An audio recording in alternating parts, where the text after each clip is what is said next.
مولانا یہ امام جب نہیں ہوتا دوسرا کوئی آدمی نماز پڑھاتا ہے، آیا اس وقت ایک بچہ ہے وہ حافظ قرآن ہے یا اس نے 10 پارے کیے 10 پارے کیے، وہ نماز پڑھائے یا دوسرا کوئی بڑا آدمی پڑھائے، یہ ضروری ہے؟ اچھا، یہ کہنا چاہ رہے ہیں کہ امام نہیں ہے، جو پیچھے نائب ہے تو دو بندے ہیں، ایک ہے عمر میں بڑا ہے لیکن وہ قرآن کا حافظ نہیں، ایک ہے عمر میں چھوٹا ہے لیکن وہ حافظ ہے، اس کو علم ہے تو یہ پڑھائے۔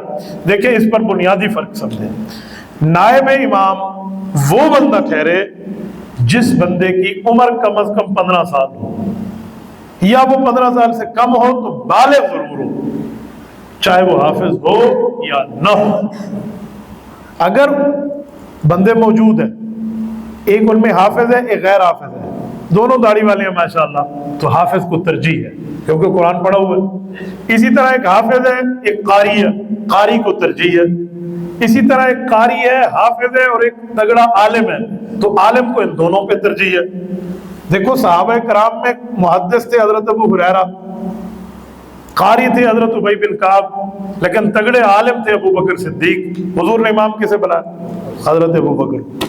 تو یہاں عالم کو ترجیح ہے، عالم نہ ہو حافظ اور قاری ہو وہاں قاری کو ترجیح ہے، اور کوئی نہ ہو صرف حافظ ہو وہاں حافظ کو ترجیح ہے۔ تو اس لیے بہتر ہے اس ترتیب پر بندہ امامت کے معاملات کو دیکھے۔